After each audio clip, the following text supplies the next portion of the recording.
আমার ভাইয়েরা, হযরত তালহা রাদিয়াল্লাহু তাআলা আনহু ছোট্ট মানুষ, হযরত বারা তার বাপের সাথে মসজিদে যায়।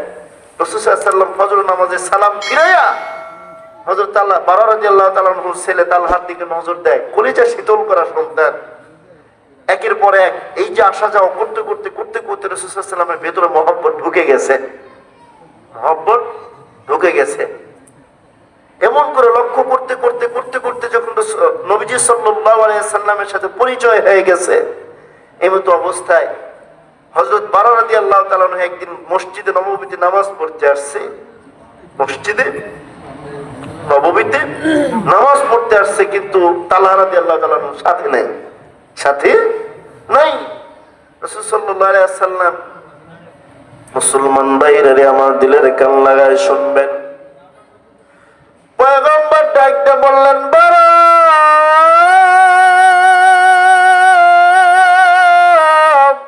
হযরত তালহা রাদিয়াল্লাহু তাআলা আনহু কইরে। হযরত বারা রাদিয়াল্লাহু তাআলা আনহু পয়গম্বরকে ডাকতে বললেন, নবী গো, ইয়া রাসূলুল্লাহ, ইয়া হাবিবাল্লাহ, আমার সন্তান হযরত তালহা রাদিয়াল্লাহু তাআলা আনহুর কথা বলতে গেলে আমার ভিতরে তো কান্না চলে আসে। ইয়া রাসূলুল্লাহ, ইয়া হাবিবাল্লাহ, আপনি আমার সন্তানকে নিজের জীবনের চেয়ে নিজের কলিজা দিয়ে ভালোবাসতেন, কিন্তু আমার সন্তান হযরত তালহা রাদিয়াল্লাহু তাআলা আজকে দুনিয়ার জমিন থেকে বিদায় হয়ে চলে গেছে। পয়গম্বর ডাকতে বললেন, ও গো বারা,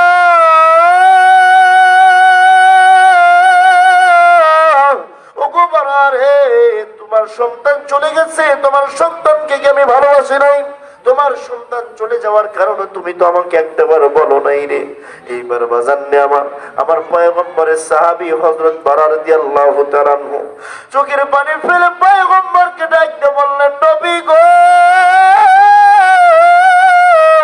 ইয়া রাসূলুল্লাহ, ইয়া হাবিবাল্লাহ, আমি আপনাকে বলতে চেয়েছিলাম, কিন্তু আমার সন্তান তালহা আপনাকে বলতে দেয় নাই। বলে, কেন বলতে দেয় নাই, কারণটা কি রে? এইবার হযরত তালহা রাদিয়াল্লাহু তাআলা আনহু বলেন, ওগো ইয়া রাসূলুল্লাহ, ইয়া হাবিবাল্লাহ, আপনি যখন আমার সন্তান যখন দুনিয়ার জমিন থেকে চলে যাবে, রাত্রিবেলা কেমন যেন একটা খিচুনি মার্কা বেড়া উঠে গেল। আমার সন্তান আমাকে ডাকতে বলে, বাবা গো, আমি আর হয়তো দুনিয়ার জমিনে বাঁচবো না রে বাবা, আমি আর হয়তো এই দুনিয়ার জমিনে বাঁচবো না। আমি ডাকতে বললাম, ও গো বাবা, তাহলে কি তোমার সন্তান তাহলে কি আমার পয়গম্বরকে ডাক দিব? হযরত তালহা রাদিয়াল্লাহু তাআলা আনহু ডাকতে বলতেছেন, বাবা গো, আব্বা গো, না না না, এত রাত্রিতে আমার পয়গম্বরকে ডাক দিবেন না। হযরত তালহা হযরত বারা রাদিয়াল্লাহু তাআলা আনহু বলতেছেন, রে বাবা, কেন? কারণ তোমার উপরে যদি রাসূল সাল্লাল্লাহু আলাইহি ওয়াসাল্লাম, যদি পয়গম্বর নিজে এসে যদি তোমার পাশে দাঁড়ায়, তোমার জীবনটা তো ধন্য হয়ে যাবে। এইবার বারা রাদিয়াল্লাহু তাআলা আনহুর সন্তান হযরত তালহা ডাকতে বলেন, ওগো আব্বা জান,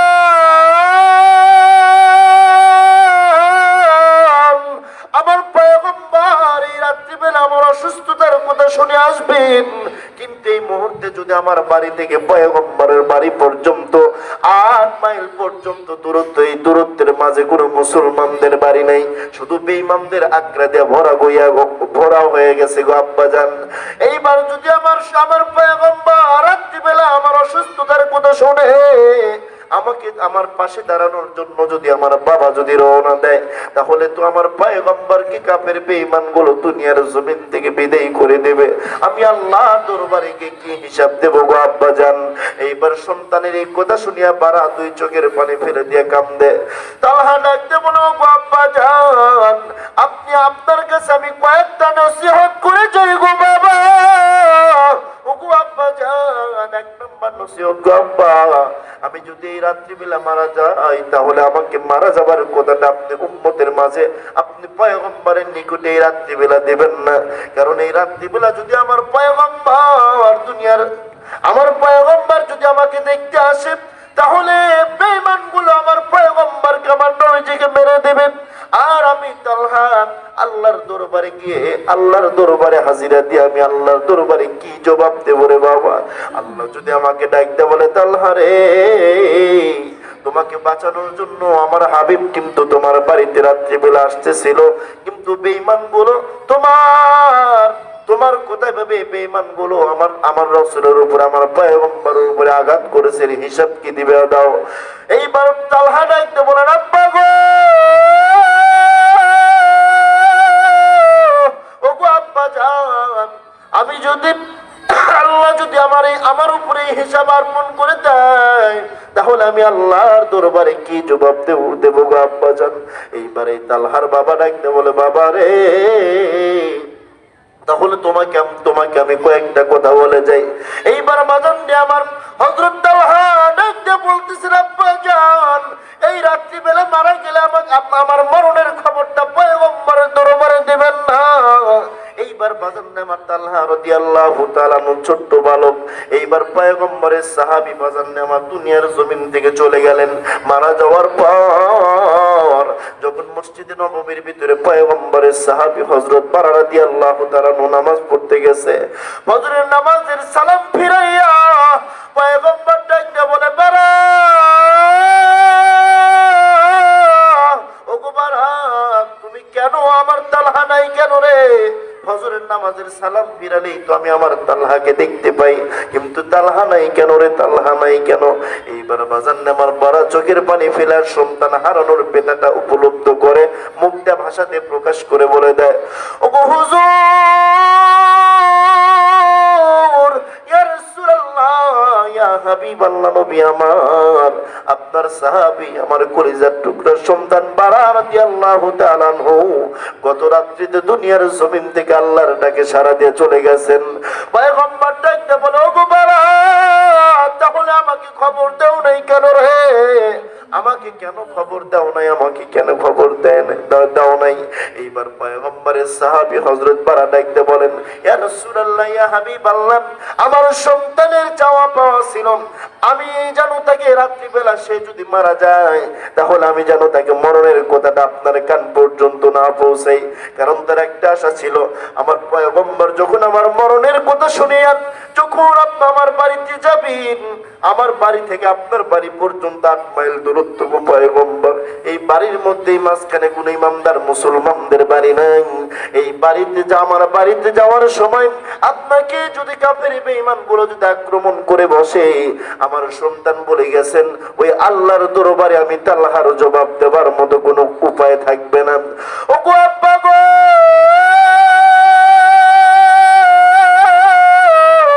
রাত্রিবেলা মারা গেলে রে বাপ, আমাকে আপনি একে একে দাফন করে দিবেন, প্রতিবেশীদেরকে ডাকে ডাকে আপনি আমাকে দাফন করে দেবেন, কিন্তু আপনি আমার পয়গম্বরের দরবারে জানাবেন না। পয়গম্বর এই কথা শুনিয়া ডাকতে বলে, রে মালিক, হযরত তালহার বাবাকে ডাকতে বলে, বারা, আমার তালহাকে কই মাটি দিয়ে সরে, আমার তালহাকে কই মাটি দিয়ে সরে, দাফনের কাপড় কেন কোথায় করে সরে? এইবার বারা রাদিয়াল্লাহু তাআলা নূর বাড়িতে সাহাবায়ে কিরামদেরকে নিয়ে আসলেন। নিয়ে আসার পর এইবার পয়গম্বরের সাহাবী বাজান দিয়ে আমার ডাকতে বলে, ইয়া রাসূলুল্লাহ, ইয়া হাবিবাল্লাহ, ওই যে আপনার আদরের তালহার ওই দেখেন মাকবারা দেখা যায়, কবর দেখা যায়। মুসলমান ভাইরা রে আমার, এইবার হযরত পয়গম্বর নবিয়ুনা মুহাম্মদ সাল্লাল্লাহু আলাইহি ওয়াসাল্লাম ডাকতে বলে, মালিক,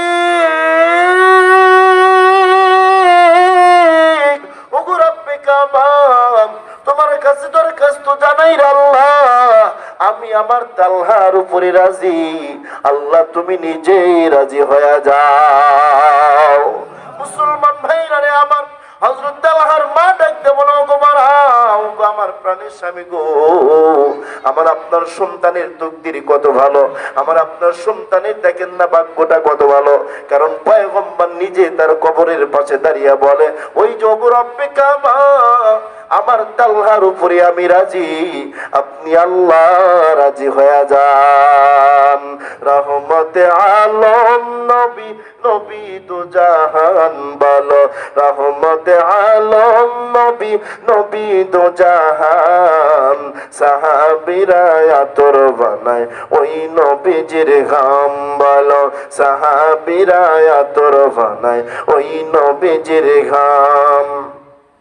চিনো মানো জানো মানব আমার নবীজি, যাহার জন্য পাগল ছিল তারকারাজি, হায় হায় যাহার জন্য পাগল ছিল তারকারাজি।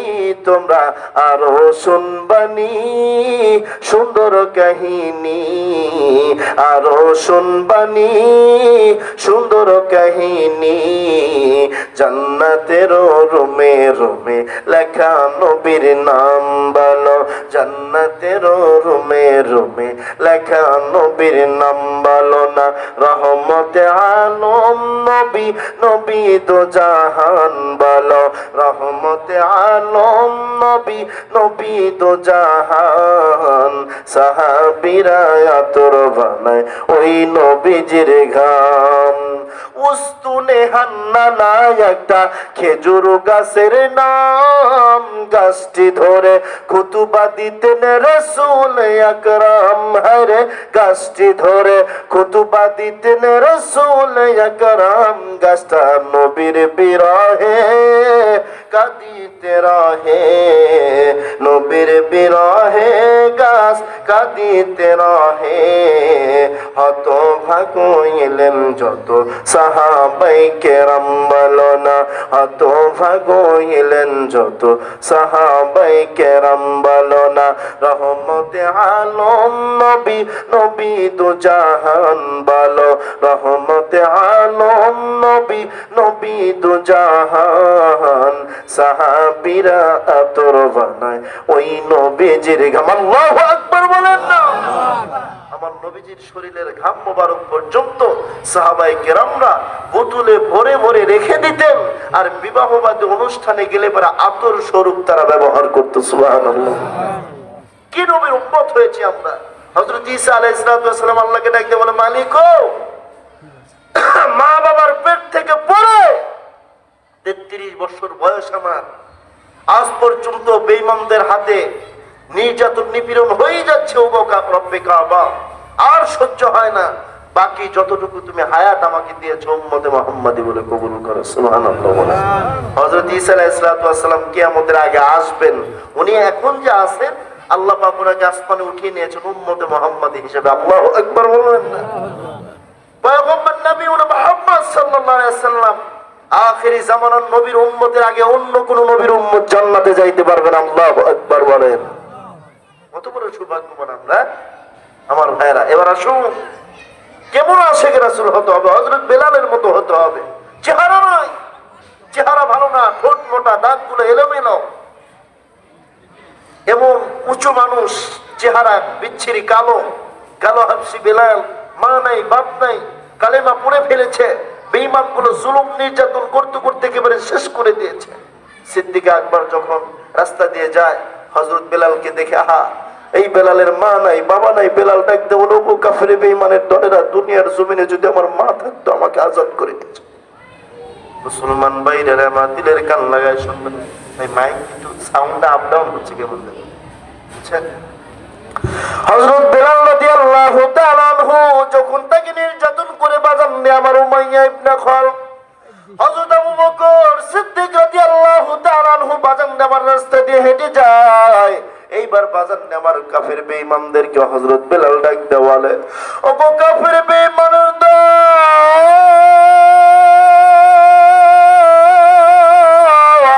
আমার মা নাই, আমার বাবা নাই, আমার আর মারিস না রে।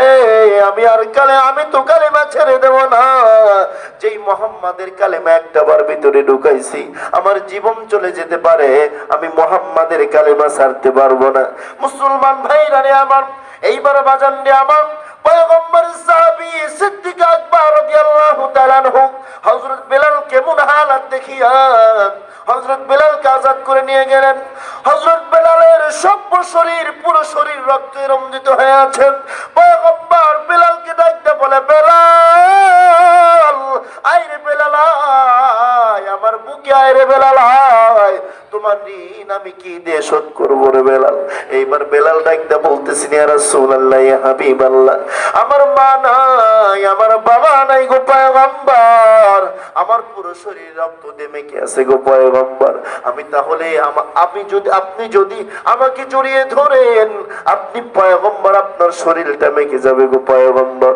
মুসলমান ভাইরা রে আমার, হযরত বেলালকে পয়গম্বর ডাকতে বলে, বেলাল, ও বেলাল, তোমার ঋণ আমি কে দিয়ে শোধ করবো রে বেলাল? যেই মানুষটার জন্য, যেই মানুষটার প্রতি আল্লাহ তাআলার জন্য এত মহব্বত, আল্লাহর দ্বীনের জন্য এত মহব্বত রে বাবা, এই মানুষ তো কোনোদিন সাধারণ মানুষ হতে পারে না। মুসলমান ভাইরা রে আমার, এইবার বাজান রে আমার, হযরত বেলালের মাকামটা আল্লাহ এত বাড়াই দিছে। এইবার পয়গম্বর ডাকতে বলে, বেলাল, তোমাকে আজকে থেকে আমি মসজিদে নববীর মুয়াজ্জিন বানায় দিলাম। মুসলমান ভাইরা রে আমার, পয়গম্বর মিরাজে চলে গেছেন। মেরাজে চলে যাওয়ার পর বাজান আমার, কার জানো জান্নাতের মধ্যে কার জানে হাঁটার আওয়াজ পাওয়া যায়। এইবার জিবরাইল ডাকতে বলেন, হাবিব, ইয়া রাসূলুল্লাহ ইয়া হাবিবাল্লাহ, ওই যে আপনার বেলালের হাঁটার আওয়াজ পাওয়া যায়, ইয়া রাসূলুল্লাহ ইয়া হাবিবাল্লাহ। এইবার পয়গম্বর বাজান আমার দুনিয়ার জমিনে আসিয়া এইবার বেলালকে ডাকতে বলে, বেলাল, এমন কি আমল করেছো রে বেলাল, যে আমল করার কারণে আল্লাহ পাক রব্বুল আলামিন তোমার মাকামটা এত বাড়ায় দিয়েছে, তোমার ইজ্জত সম্মান আল্লাহ রব্বুল আলামিন বাড়ায় দিয়েছে। এইবার বেলাল ডাকতে বলে, নবী গো, ইয়া রাসূলুল্লাহ ইয়া হাবিবাল্লাহ, আমার জীবনে একটা মাত্র আমল, যে আমলের কারণে হয়তো আল্লাহ রব্বুল আলামিন আমার মাকামটা তো বাড়ায় দিছে। যখন আমার ওযু চলে যায়, ওযু চলে যাওয়ার সঙ্গে সঙ্গে নতুন ওযু বানাইয়া, পুনরায় নতুন ওযু বানাইয়া সঙ্গে সঙ্গে আমি 2 রাকাত নামাজ পড়ে নিতাম। এই আমলটা আমার জিন্দেগি ভর আমি করে এসেছি। এই আমল আমি বেলাল কোনোদিন ছাড়ি নাই। আল্লাহু আকবার বলেন। সেই বেলাল পয়গম্বর দুনিয়ার জমিন থেকে বিদায় হওয়ার পরে, পয়গম্বর যখন শরীয়তের পর্দার আড়ালে নবী চলে গেলেন, হযরত বেলাল রাদিয়াল্লাহু তাআলা আনহু বাজান আমার মদিনার জমিনে থাকেন না, দামেস্কের জমিনে চলে গেলেন। দামেস্কে যাওয়ার পর বেলাল একদিন রাত্রিবেলা ঘুমায় আছেন, পয়গম্বর স্বপ্নে যুগে দেখে ডাকতে বলে, বেলাল, ও বেলাল, মদিনার জমিনে নাই রে বেলাল, আমার মাকবারায়, আমার কবরের নিকটে, আমার রওজার নিকটে আমি বেলালের আজানের আওয়াজ শুনতে পারি না, আমি তো আর বেলালের কণ্ঠ শুনতে পারি না। পয়গম্বরের সাহাবী হযরত বেলাল রাত্রিবেলা ঘুম থেকে আচমকা উঠে দাঁড়িয়ে গেছেন, সঙ্গে সঙ্গে পোটলা টুকরা করে বাঁধিয়া সঙ্গে সঙ্গে বাজানটা আমার মদিনার জমিনে চলে আসছে। মদিনার এরিয়ার মধ্যে ঢোকার সঙ্গে সঙ্গে মদিনাবাসী মনে করেছেন, ওই যে বেলাল আসছে রে, মনে হয় আমাদের পয়গম্বর সঙ্গে চলে এসেছে। এইবার বাজানটা আমার হযরত বেলাল যখন মদিনার জমিনের মধ্যে ঢুকছে, মদিনার জমিনের মধ্যে ঢোকার পর হযরত আবু বকর, হযরত ওমর ডাকতে বলেন, ও গো বেলাল,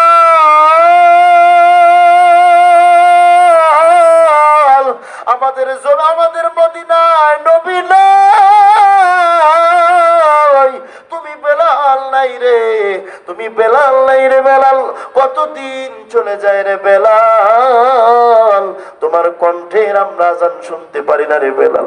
এইবার বেলাল ডাকতে বলতেছেন, ও গো আবু বকর, ও গো ওমর, তোমরা তো নবীকে ভালোবাসো দিল দিয়ে, তোমরাও নবীকে ভালোবাসো, আমি বেলালও নবীকে ভালোবাসি রে। তোমরা নবীকে ভালোবাসার কারণে নবী বিদায় হয়ে চলে গেছে রে, তারপরেও তোমরা মদিনার জমিনে আসো, কিন্তু আমি কালো হাবশি বেলাল, যেই মদিনার জমিনে নবী নাই, ওই মদিনার জমিনে আমি বেলাল কেমনে থাকবো রে? ওই মসজিদে আমি আযান দিতাম, পয়গম্বর নিজে নাই ইমামতি করতেন, কিন্তু এখন নবী নাই, আমি বেলাল আযান দেব আর অন্যজন ইমামতি নামাজের করবে, আমি এমন আশিক রাসূল নই। ও বেলাল আযান দি রে, বেলাল আযান দি। এইবার বাজান আমার মদিনার সকল মানুষ যখন এক জায়গায় হয়ে গেল রে বাবা, হযরত বেলাল রাদিয়াল্লাহু তাআলা কান্না করেন। হাসান হুসাইনকে পয়গম্বরের সাহাবী সিদ্দিক আকবর ডাকতে বলে, ওমর, বেলাল তো করেন। হযরত হাসান হযরত হুসাইন রাদিয়াল্লাহু তাআলা আনহুকে দেখতে বাজান আমার কিতাবের মধ্যে নবীর চেহারার সঙ্গে তাদের দুই ভাইয়ের চেহারার মিল ছিল। হযরত হাসান এবং হুসাইন হযরত বেলালের নিকটে আসিয়া দুই ভাই দুই এমন করে দুই হাত ধরে ডাক দেওয়া বলে, বেলাল আযান দে, বেলাল আযান দে।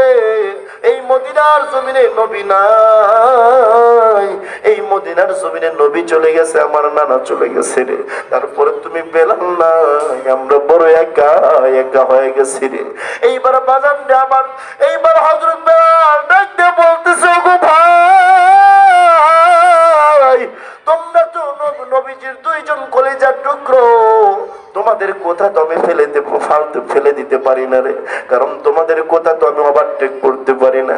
আমি বেলাল নিজে দেখেছি পয়গম্বর নিজে ঘোড়া হয়ে যাইতেন, আর তোমরা হাসান হুসাইন দুই ভাই নবীজির পিঠের উপরে উঠে খেলাধুলা করতা। নবী তোমাদের সঙ্গে কত মজা করতো রে ভাই, আমি তোমাদের কথা তো ফেলতে পারি না। হযরত বেলাল যখন আযান দেওয়া শুরু করলেন, আল্লাহু আকবার বললেন, আশহাদু আল্লাহ বলে দিলেন, আশহাদু আন্না মুহাম্মাদুর রাসূলুল্লাহ লফজটা যখন বাজান আমার হযরত বেলাল রাদিয়াল্লাহু তাআলা নূর মুখ থেকে বাজান আমার বের হয়ে চলে গেছে। হযরত বেলাল রাদিয়াল্লাহু সঙ্গে সঙ্গে বাজান আমার সেন্সারা হয়ে জ্ঞানহারা হয়ে জমিনে লুটে পড়ে গেছে। বেলালের মতো আশিক যদি মোরা হইতাম, এ দুনিয়ায় নবীরে দেখা পাইতাম। কথা বলেন ঠিক কিনা? বেলালের মতো আশিক যদি মোরা হইতাম, এ দুনিয়ায় নবীরে দেখা পাইতাম। উঠো বেলাল মিনারাতে, সময় বেয়ে যায়,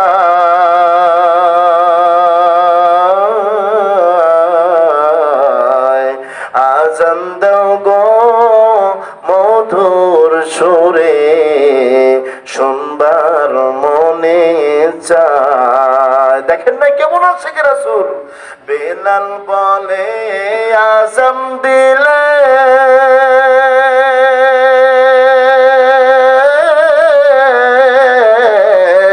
আমি যদি যাই মরিয়ে, আমার আযান কে শুনিবে, নবী নাই যে দুনিয়ায়।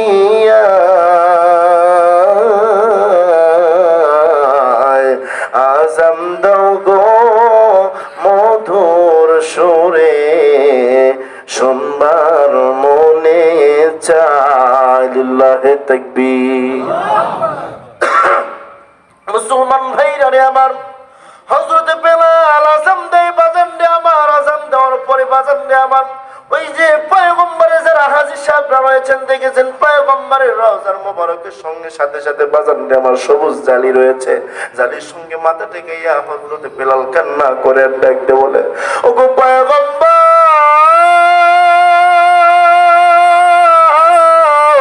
ইয়া রাসূলুল্লাহ, ইয়া হাবিবাল্লাহ, আপনি গোলামকে আসতে বলেছিলেন, আমি বেলাল কালো হাবশী বেলাল আপনার রওজা মুবারকে হাজির হয়ে গেছি।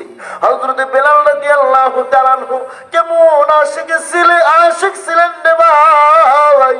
তার জীবনে রাসূলের সুন্নতকে কখনো কাজা করে নাই।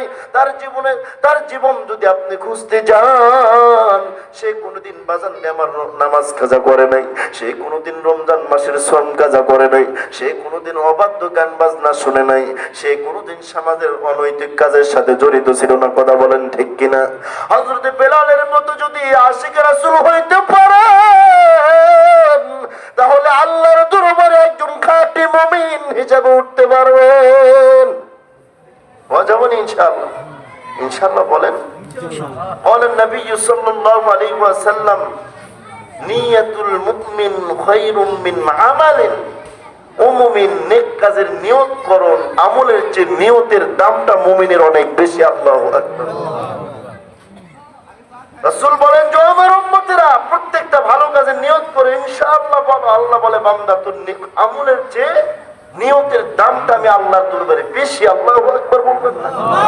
যে এখানে ইনশাআল্লাহ বলতে কিপটামি করেন কেন? হ্যাঁ, ভাত খায় আসেন নাই? হ্যাঁ, মানে খানা খায় আসেন নাই? তাহলে শরীরে শক্তি নাই কেন? হ্যাঁ, খালি এই বাহিরে ঘরে নাই। আল্লাহ কবুল করেন, জোরে বলে না। এমনি একটু রসিকতা করলাম আমার ভাইয়েরা। এবার আসুন, হযরত বেলালের জিন্দেগির দিকে তাকান। রাসূলকে ভালোবাসার কমতি ছিল না? ছিল, ছিল। দ্বীনের কোন হুকুম আহকাম, ফরজিয়ত যে হুকুমগুলো, এগুলো কি কখনো কাজে করছেন? করছেন? একটা দলিল দেখাতে পারবেন না? এরকম প্রকৃত আশিকে রাসূল হয় কবরে যান, আল্লাহ রাসূলের শাফাআত পাবেন। কথা বলেন ঠিক কিনা? এটা জোরে বলেন আমার ভাইরা। আল্লাহ সকলকে কবুল করেন, জোরে বলেন আমিন। আরেকটা আয়াতে কারিমা তেলাওয়াত করেছিলাম, আপনাদের মনে আছে নাকি? ওয়াকাদা রাব্বুকা আল্লা তা'বুদু ইল্লা ইয়্যাহু ওয়া বিল ওয়ালিদাইনি ইহসান। আমি আল্লাহর ইবাদত, আমি আল্লাহর হক বর্ণনা করার পরপরই তোমরা তোমাদের মা বাবার হক তোমাদের মা বাবার হক আমি আল্লাহ তাআলা বর্ণনা করেছি। সুবহানাল্লাহ বলবেন না? আল্লাহ বলে ওয়াকাদা রাব্বুকা আল্লা তা'বুদু ইল্লা ইয়্যাহু ওয়া বিল ওয়ালিদাইনি ইহসান।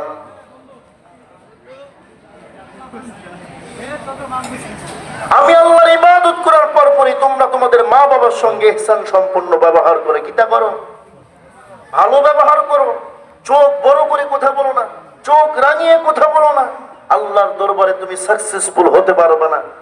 নবী বলেন হুমা জান্নাতুকা ওয়া নারুকা, মা বাবা তোমার জান্নাত, মা বাবা তোমার জাহান্নাম। এখন তুমি কামাই করে নিবা কোনটা নাম? হযরত জুরাইজ নাম শুনছেন? উনি আলেম ছিলেন না আবেদ ছিলেন? উনি বড় আল্লাহর ওলি ছিলেন, এলাকার মানুষ তাকে পীর মানত। কিন্তু নামাজ, একদিন ওনার মা ডাকছেন, উনি ঘরের কামরার ভিতরে, ঘরের ভিতরে নামাজরত অবস্থা ছিলেন। উনি এখন চিন্তা করেন আলেম না তো, উনি চিন্তা করেন যখন আমি নফল নামাজ, ফরজ নামাজ না, এখন আমি নামাজ ছেড়ে দিব নাকি মায়ের ডাকে সাড়া দেব। এমন করে 3 দিন ডাকার পরে হযরত জুরাইজের মায়ের মুখ দিয়ে আল্লাহর কি কাম দেখেন। হযরত জুরাইজের মা ডাকতে বলছেন, ওগো রব্বে কাবা, আমার জুরাইজ, আমার সন্তান যত বড় আল্লাহর ওলি হোক না কেন, বেশ্যা মেয়ের অপবাদ না দিয়ে, নারী কেলেঙ্কারির অপবাদ না দিয়ে তাকে তুমি মৃত্যু দিও না। মায়ের তো আমি বলে গিয়েছিল না, আল্লাহ পাক কবুল করেছিল। কিন্তু আল্লাহর খাস ওলি, এই জন্য দুনিয়ার জমিনে আমার ভাইয়েরা দুলনার শিশু কথা বলেছিল। হযরত ইউসুফ 3 জায়গায়, কয় জায়গায়? 3 জায়গায়। হযরত ইউসুফ আলাইহিস সালামের সময় এক সময়, এবং জুলেখা যখন ওই যে আপনার জেনার অপবাদ দিয়েছিল ওই সময়।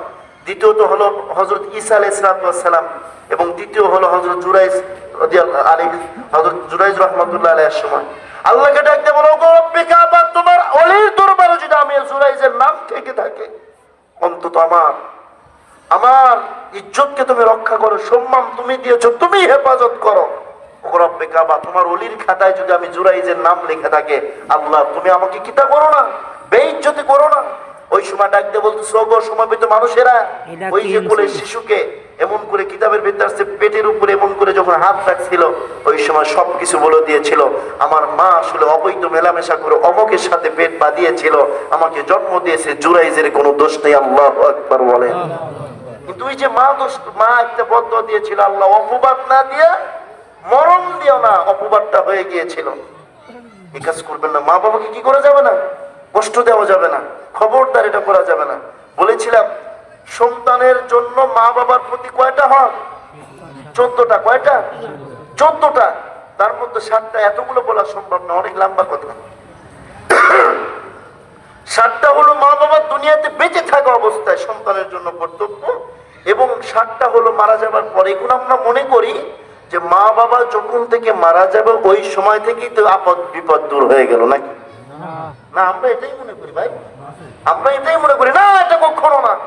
এর জবাব সন্তান তোমাকে আল্লাহর দরবারে দিতে হবে। নম্বর 1, 7টা হকের মধ্যে নম্বর 1, সেটা হলো মা বাবা যদি তোমাকে কোনো নসিহত করে যায়, কি করে যায়? নসিহত পূর্ণ করতে হবে। নম্বর 2 হলো মা বাবা যদি কোনো ঋণ রেখে যায়, কিটা রেখে যায়? ঋণ রেখে যায়, সেই ঋণ কি করতে হবে? পরিশোধ করতে হবে।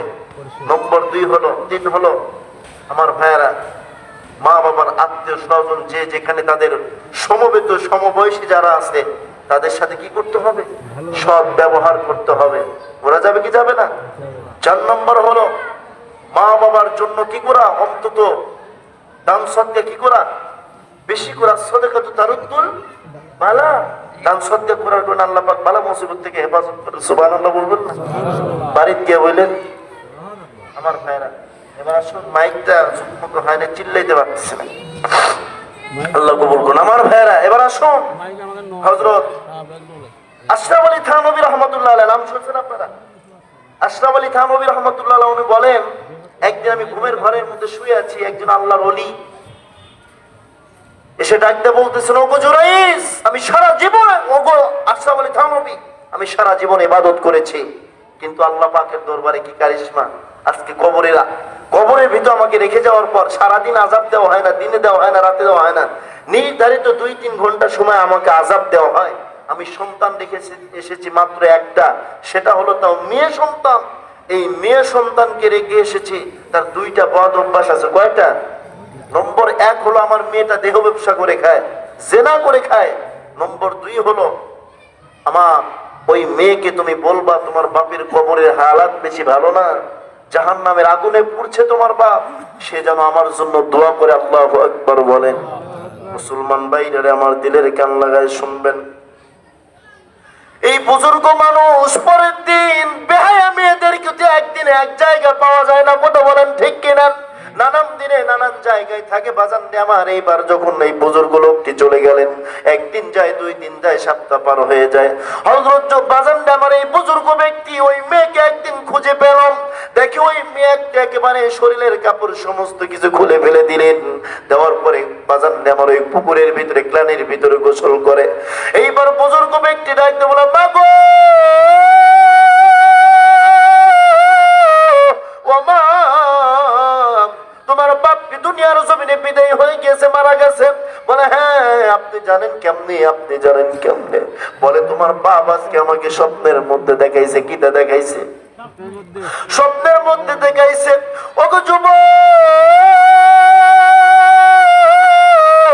দুনিয়ার জমিনে আমি কোন আমার তো আমলের কোন সর ছিল না, আমি যথাযথ আমি আমল করেছি, কিন্তু একটু গ্যাপ থাকার কারণে আজকে আমাকে সব সময় তো আযাব দেওয়া হয় না, 2 থেকে 3 ঘন্টা আযাব আমাকে দেওয়া হয়। রে যুবক, তুমি আমার মেয়ের কাছে গিয়ে একটু বলো না, সে যেন আমার জন্য দোয়া করে, আর যেন সে যেন মানুষের সাথে দেহ ব্যবসাটা বন্ধ করে দেয়, তাছাড়া আমার কবরের হালাত বেশি ভালো না।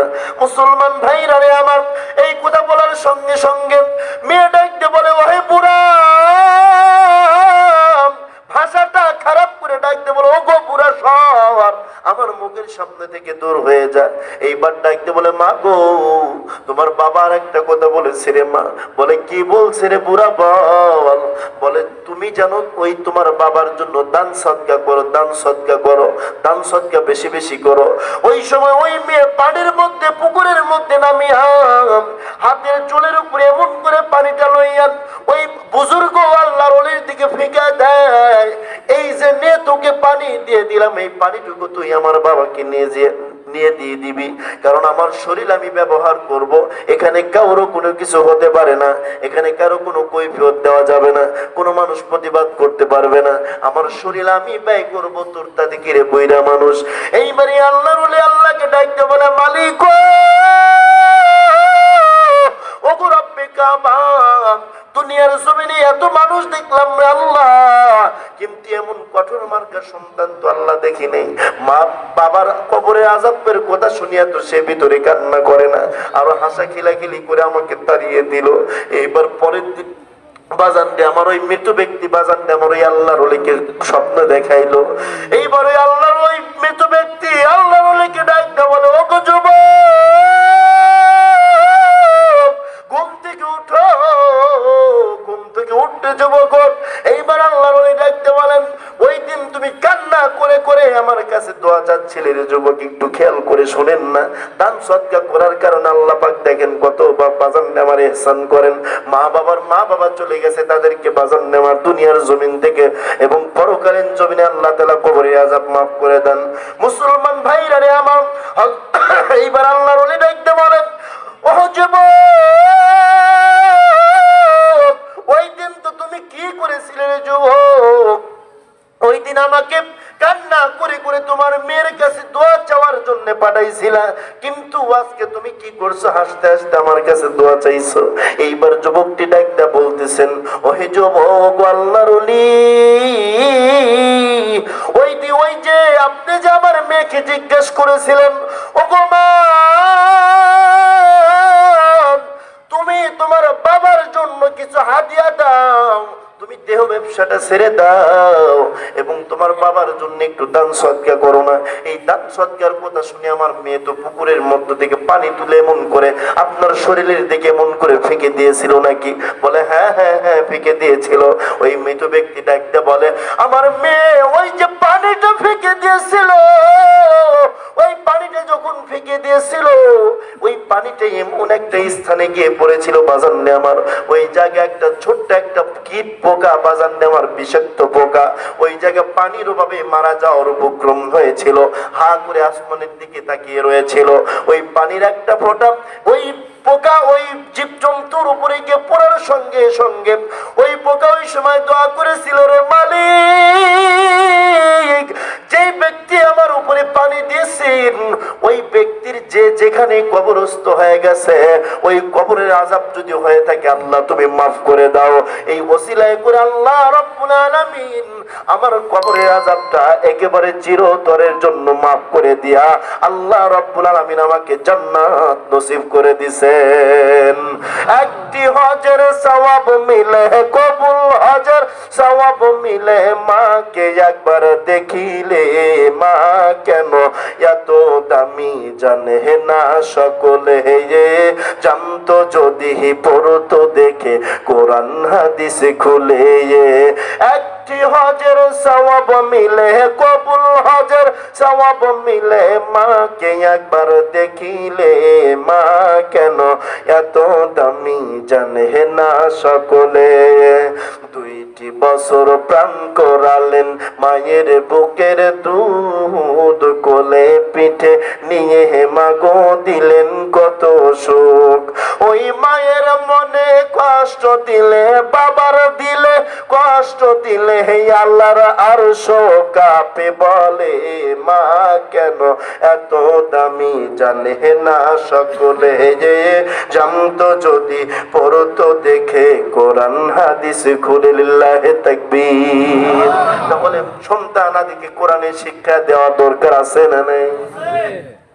আপনি হিসাব করে দেখবেন কয়েকজন আলেমের মা বাবা বৃদ্ধাশ্রমে থাকে, দেখাইতে পারবেন? হুজুরের কামাই মাসে 7,000 টাকা, হুজুর মাছ ছাড়া ভাত খায় না, কথা বলেন ঠিক কিনা? হুজুরের কামাই নাই, 200-250 টাকা গজের কাপড় গায়ে দেয়। আমাদের কথা বাদ দেন, আমাদের আছে, আপনার দেশে কামাই করি পড়াই, কিন্তু যে সমস্ত সাধারণ ভাইগুলো আছে, এমন ইমাম সাহেব, আমার গ্রামের ইমাম সাহেবের বেতন 3,000 টাকা। কয় টাকা? এখন মোটামুটি 8,000 টাকা করছে। আমরা অনেক ওলামাই গ্রাম চাপচুপ দিয়া মোটামুটি ওনার সন্তান কয়টা?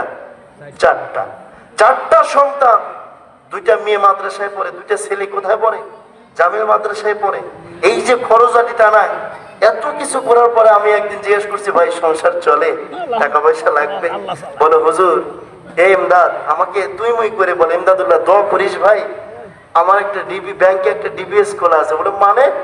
বলে আমার এই সংসার চালানোর পরে প্রতি মাসে আমি ব্যাংকে 1500 টাকা জমাই। আল্লাহু আকবার বলেন, আল্লাহু আকবার বলবেন, আলহামদুলিল্লাহ বলেন না? আমি আশ্চর্য হয়ে গেছে। 8,000 টাকা বেতন, 4টা ছেলে মেয়েকে পড়ায়, পড়াশোনা করায় এবং নিজে সংসার চালায়, তারপরে 1500 টাকা মাসে কি করে? ব্যাংকে জমা রাখে, এটা মজুদ রাখে। আলহামদুলিল্লাহ, হালালের বরকত পেয়েছে, হারামের বরকত নাই। কুত্তায় বছরে বাচ্চা একসাথে বাচ্চা দেয় কয়টা? 4টা, 5টা, 6টা, 7টা পর্যন্ত দেয়। গরু দেয় 1 বছরে কয়টা? কুত্তার ভিতরে, কুত্তা বাংলাদেশে বেশি না গরু বেশি? জোরে বলেন। এখান থেকে ফলাফল বের হয়, হালালের মধ্যে বরকত, হারামের মধ্যে বরকত নাই। এবার আসুন আমার ভাইরা, মা বাবার মর্যাদা কত বাড়িয়ে দিয়েছেন আল্লাহ পাক। খলিফাতুল মুসলিমিন হযরত ওমর রাদিয়াল্লাহু তাআলা রাসূল সাল্লাল্লাহু আলাইহি ওয়াসাল্লামের দরবারে একজন সাহাবী এসে ডাকতে বলতেছেন, ইয়া রাসূলুল্লাহ, আমি কার খেদমত করব ইয়া রাসূলুল্লাহ? ওগো হাবিব,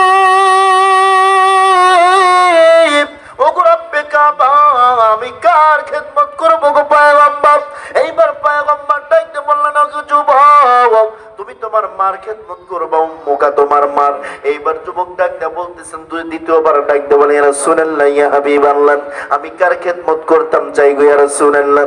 পয়গম্বর ডাক দেয়া বললেন, উম্মুকা, তোমার মার। এইবার যুবক ডাক দেয়া বললেন, হাবিব, ইয়া রাসূলুল্লাহ ইয়া হাবিবাল্লাহ। 3 নাম্বার বার ডাক দেয়া বলে, ইয়া রাসূলুল্লাহ, আমি কার খেদমত করতাম পারে গে রাসূলুল্লাহ। পয়গম্বর ডাক দেয়া বললেন, উম্মুকা, তোমার মার। চতুর্থবার যুবক ডাক দেয়া বলতেছেন, ইয়া রাসূলুল্লাহ ইয়া হাবিবাল্লাহ, আমি কার খেদমত করতাম পারি? ডাক দেয়া বলতেছেন, উম্মুকা, তোমার আবুকা, তোমার বাবার। মুসলমান ভাইরা রে আমার, এই যে 3বার মায়ের কথা বলা হয়েছে, একবার বাবার কথা বলা হয়েছে, এই জন্যই যে বাবার মর্যাদা কমে গেছে? না না না, কমে নাই রে বাবা। সন্তান জন্ম দেওয়ার সময় মায়ের কষ্ট বেশি। মা 10 মাস 10 দিন বাজান দে আমার মা কিন্তু সন্তানটা লালন করে। যখন ডেলিভারির সময় হয়ে যায়, মা কিন্তু ভালোভাবে খাইতে পারে না। ওই যে আমাদের নারীরা কত সান্ত্বনা দিত, ওগো মা, তুমি তোমার যা হোক না কেন, তোমার মুখে রুচি নেই রে মা। এই যে তোমার পরিজার টুকরা সন্তান যখন দুনিয়ার জমিনে ভূমিষ্ঠ হবে, তোমার কোনোদিন কোনো কষ্ট হবে না। আমার আপনার নানি আমার আপনার মাকে বাজার দিয়ে আমার পেঁয়াজ মরিচ ডইলা ভাত মাখাই দিত, মা খাইতে পারতো না। মা ওই সময় বাজার দিয়ে আমার কলিজা বরাবর ছোট্ট সন্তান পেটের মধ্যে পাটা তাক কইরা কলিজা বরাবর লাথি মাইরা দিত। মা ডাকতে বলতো, রে মালিক, ওগো রব্বে কাবা, আমার জীবন চলে যেতে পারে আল্লাহ, কিন্তু আমার কলিজার টুকরা সন্তানকে কোনো ক্ষতি কইরো না। কথা বলেন ঠিক কিনা? পৃথিবীতে মায়ের মতো আপন কেউ হবে না, ও পৃথিবীতে মায়ের মতো আপন কেউ হবে না। তোমরা কোনদিনও মায়েরই দিলেতে কষ্ট দিও না, তোমরা কোনদিনও বাবারই দিলেতে কষ্ট দিও না। হায়রে, পৃথিবীতে মায়ের মতো আপন কেউ হবে না, ও পৃথিবীতে বাবার মতো আপন কেউ হবে না। তোমরা কোনদিনও মায়েরই মনেতে কষ্ট দিও না। জোরে বলেন আমিন।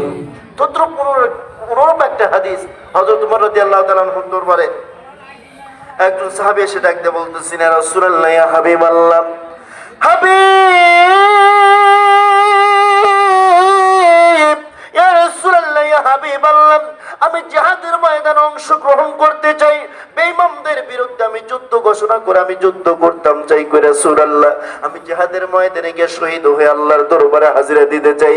আমার আপনার নবী পয়গম্বর নবী মুহাম্মদ সাল্লাল্লাহু আলাইহি ওয়াসাল্লাম ডাকতে বলতেছেন, যুবক, তোমার কি মা বাবা দুনিয়ার জমিনে জীবিত আছে? যুবক ডাকতে বলে, নাম ইয়া রাসূলুল্লাহ, আমার মা বাবা আছে। এই সময় পয়গম্বর ডাকতে বলে, ওগো হাবিব, ওগো যুবক, তোমার মা বাবার খেদমত করো, তোমার মা বাবার সঙ্গে গিয়ে জিহাদ করো। অর্থাৎ তোমার জিহাদ শব্দের অর্থ হলো তুমি বাড়িতে গিয়ে তুমি তোমার মা বাবার সঙ্গে বাজান দে আমার মা বাবার খেদমত করে আল্লাহর রেজামন্দি তুমি হাসিল করো।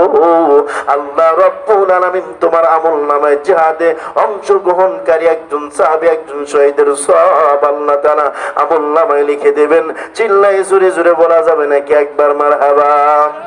হযরত আবু হুরায়রা রাদিয়াল্লাহু তাআলা আনহু একদিন পয়গম্বরের দরবারে আসছে। হযরত আবু হুরায়রার শরীরে এমন করে এলোমেলো, পয়গম্বর ডাকতে বলে, আবু হুরায়রা, তোমার শরীরে এমন এলোমেলো কেন? এইবার বাজান নে আমার আবু হুরায়রা রাদিয়াল্লাহু তাআলা আনহু ডাকতে বলে, ইয়া রাসূলুল্লাহ ইয়া হাবিবাল্লাহ, আপনাকে এর বিচার করতে হবে, আমাকে মেরেছে। এইবার পয়গম্বরের সাহাবী আবু হুরায়রা ডাকতে বলতেছেন, ইয়া রাসূলুল্লাহ ইয়া হাবিবাল্লাহ, দেখেন না মা বাবার মাকামটা সম্মান আল্লাহর দরবারে কত বেশি। মুসলমান ভাইরা রে আমার, ও পর্দার আড়ালের মা, শুনে নাও রে মা, তোমাদের মান মর্যাদা আল্লাহ রাব্বুল আলামিন কত বাড়িয়ে দিয়েছে রে বাবা। এইবার বাজান নে আমার পয়গম্বর ডাক দিয়ে বলতেছেন, আবু হুরায়রা তোমাকে মেরেছে কে, আগে মারছে কে, তার নাম বলো। আবু হুরায়রা ডাক দিয়ে বলে, হাবিব, ইয়া রাসূলুল্লাহ ইয়া হাবিবাল্লাহ, আমাকে অন্য কেউ মারে নাই, আমার মা আমাকে মেরেছে কারণ আমি ইসলাম গ্রহণ করেছি, আমি আপনার দরবারে আসা যাওয়া করি এই জন্য আমাকে মেরেছে। ইয়া রাসূলুল্লাহ, ইয়া হাবিবাল্লাহ, আপনি এটার বিচার করবেন। এইবার পয়গম্বর আবু হুরায়রাকে ডাক দিয়ে বলে, আবু হুরায়রা রে, দুনিয়ার জমিনে যদি অন্য কেউ তোমাকে মারতো তাহলে আমি পয়গম্বর অক্ষরে অক্ষরে তোমার মারের বদলে মারের বিচার করে দিতাম। কিন্তু যেই জায়গায় মা তোমাকে শাসন করেছে, প্রহার করেছে, মেরেছে, আমি পয়গম্বর বিচার করার মতো শক্তি রাখি না। জোরে বলেন আল্লাহু আকবার। হযরত আবু হুরায়রা ডাকতে বলতেছেন, ইয়া রাসূলুল্লাহ, ইয়া হাবিবাল্লাহ, আপনি বিচার করবেন না ঠিক আছে, কিন্তু আপনি তো একজন বড় মাপের আল্লাহ, বড় একজন পয়গম্বর, আপনাকে আল্লাহ রাব্বুল আলামিন সকল নবীর ইমাম হিসেবে পাঠাই দিবেন, আপনাকে আল্লাহ রাব্বুল আলামিন আপনার মান মর্যাদা আল্লাহ পাক অনেক রফিকা আলা অনেক বাড়াই দিবেন। মালিক ও গো রব্বিকা, ইয়া রাসূলুল্লাহ, ইয়া হাবিবাল্লাহ, আপনি আমার মায়ের জন্য একটু দোয়া করেন না, যাতে করে আল্লাহ রাব্বুল আলামিন আমার মাকে ইসলামের মধ্যে দাখিল করাইয়া একজন ইসলামের খাদেমা বানায় দেন। একটু জোরে জোরে চিল্লায় বলেন আল্লাহু আকবার। হযরত আবু হুরায়রা রাদিয়াল্লাহু তাআলা আনহু বাজান আমার পয়গম্বরকে ডাকতে বলে, মালিক, ইয়া রাসূলুল্লাহ, ইয়া হাবিবাল্লাহ, আপনি আমার মায়ের জন্য দোয়া করেন। আপনি যদি হাত উঠাইয়া আল্লাহর দরবারে আমার মায়ের জন্য দোয়া করেন, আল্লাহ রাব্বুল আলামিন আমার মাকে আমার মায়ের জন্য এই দোয়া আল্লাহ ফেরত দেবে না। মুসলমান ভাইরা রে আমার, হযরত আবু হুরায়রা রাদিয়াল্লাহু তাআলা আনহু পয়গম্বরকে ডাকতে বলে, রাসূলুল্লাহ, আপনি এই জায়গায় মুনাজাত তুলবেন, হাত উঠাই আল্লাহর দরবারে দোয়া করবেন, আর আমি আপনার এখান থেকে দৌড় দেব গো পয়গম্বর। আমি আগে পৌঁছতে পারি, আমি আগে পৌঁছাইতে পারি, নাকি আপনার দোয়া আল্লাহর দরবারে আগে পৌঁছাইতে পারে? আপনার দোয়া আগে আল্লাহর দরবারে পৌঁছায়, আগে কবুল হয়, নাকি আমি আবু হুরায়রা আমার বাড়ি থেকে আমার মায়ের কাছে আগে পৌঁছাইতে পারি? হযরত আবু হুরায়রা দৌড় দিছেন, এইদিকে মানুষগুলো ডাকতে বলে, ও গো আবু হুরায়রা, এমন করে কেন দৌড় দিছো রে? তুমি তো মানুষের মাঝে এমন করে কোনোদিন দৌড় ঝাঁপ করো নাই। তুমি তো একজন বাজান, আমার হযরত আবু হুরায়রা ছিল একজন শান্তশিষ্ট মানুষ, নম্র ভদ্র চিতাকারের মানুষ ছিল বাজান নেওয়া। এইবার বাজান নেওয়ার হযরত আবু হুরায়রা বাড়ির দিকে দৌড় দিছে। পয়গম্বর ডাক দিয়ে বলে, মালিক, মালিক,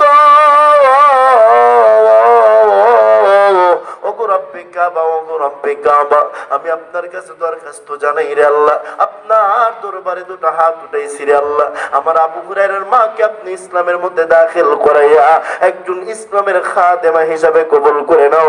চিল্লায় জোরে জোরে বলা যাবে নাকি একবার মারহাবা? হযরত আবু হুরায়রা রাদিয়াল্লাহু তাআলা আনহুর মায়ের জন্য পয়গম্বর আল্লাহর দরবারে কবুল হয়ে গেলেন।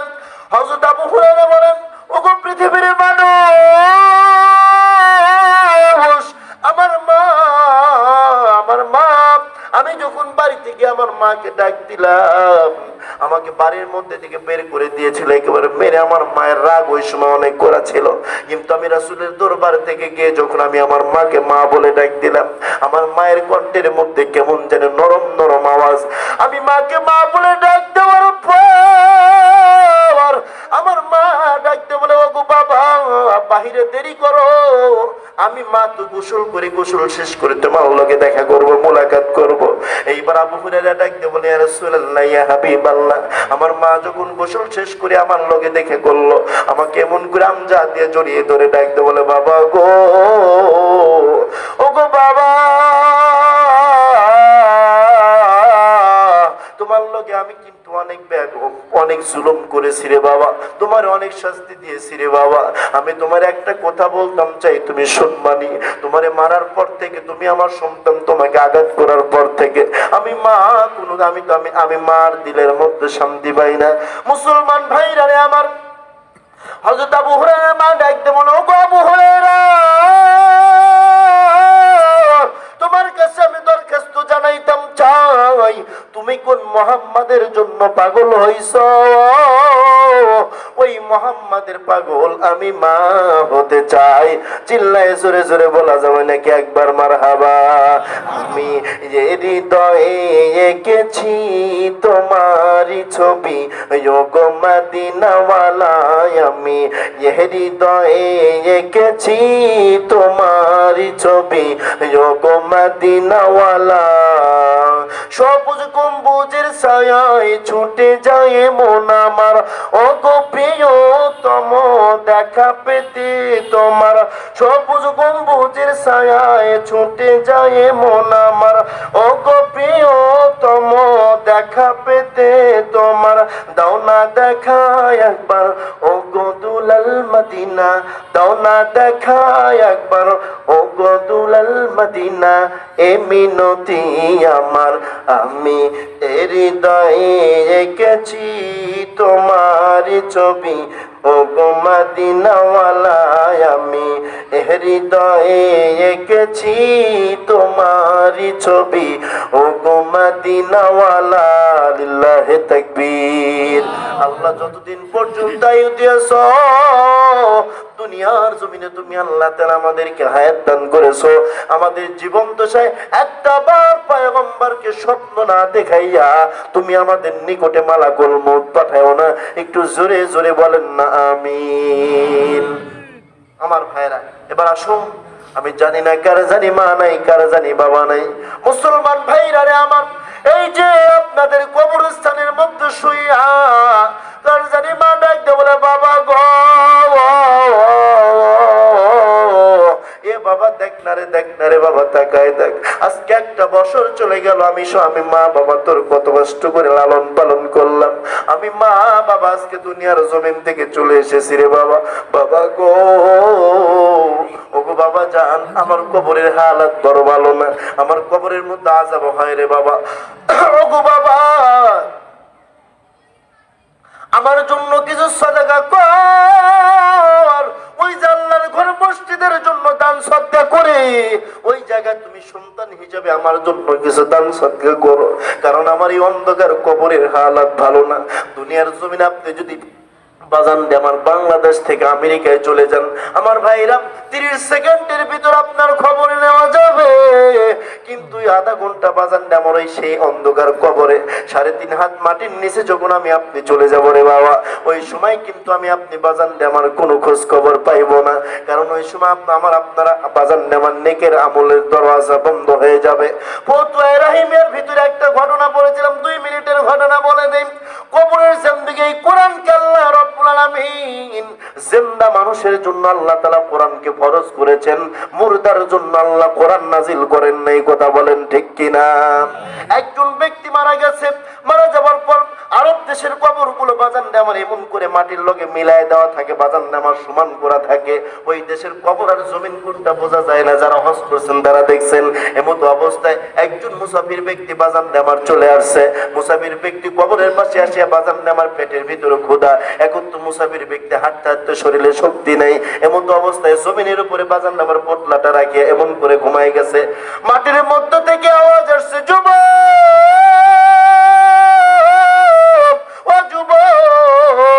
মাথা উঠা যুবক মাথা উঠা আমার কবরের হালাত ভালো না এমনিতেই তো আমার কবরের মধ্যে আযাব হয় যখন তুমি আমার এই কবরের উপরে মাথা রেখেছো রে আমার কবরের মধ্যে দ্বিগুণ আযাব বেড়ে গেছে না না না তুমি আমার কবরের উপর থেকে মাথায় উঠাও লাও রে এইবার যুবক দ্বিতীয়বার বাজানটা আমার বুঝতে পারে না সরাই দিয়ে আবার মাথা লাগায় ঘুমায় দিছে আবার এমন করে ডাক দিছে আবার মাথা লাগাই দিয়ে ঘুমায় দিছে এইবার যুবক ডাক দিয়ে বলো হে পথিক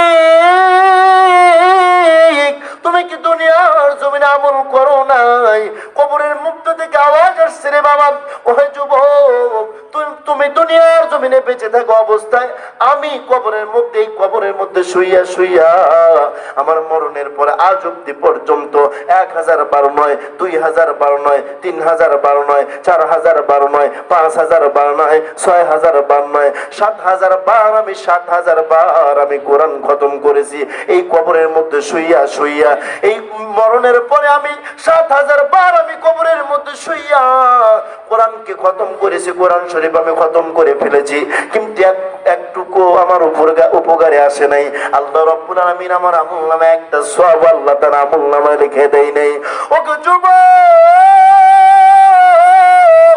তোমার দরবার আমি দরকার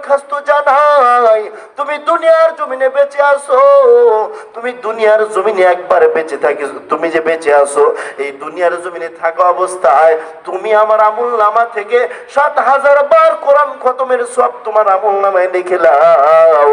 আর তোমার দুনিয়ার জমিনে একবার সুবহানাল্লাহ বলার যে নেকি হয়, আমি মুর্দা ব্যক্তির আমলনামায় তুমি কি করে দাও, সাদাকা করে দাও। এই 7,000 বার কোরআন খতমের চাইতেও দুনিয়ার জমিনে একবার সুবহানাল্লাহ বলার দাম অনেক বেশি। কথা বলেন ঠিক কিনা? আর একটু জোরে জোরে কথা বলেন ঠিক কিনা? মুসলমান ভাইরা রে আমার, কার জানে মা নাই, মা ডাকতে বলে বাবা গো তোর ছোট্টবেলা থেকে মানুষ করলাম, এত দূর পর্যন্ত তোরে আমি কষ্ট করে মানুষ করে লয়ে আইলাম, আজকে তুই আমারে, আমি মারা যাবার পর কিন্তু তুই আমার হক আদায় করলি না, কিন্তু আমি মা বাবা তোদের হক কিন্তু ঠিকই আদায় করলাম। আমি মা তোরে 10 মাস 10 দিন গর্ভে ধারণ করলাম, আমি মা তোরে এমন করে বাজান রে আমার, এমন করে তোরে আমি দুনিয়ার জমিনে কষ্ট করে লালিত পালিত করলাম।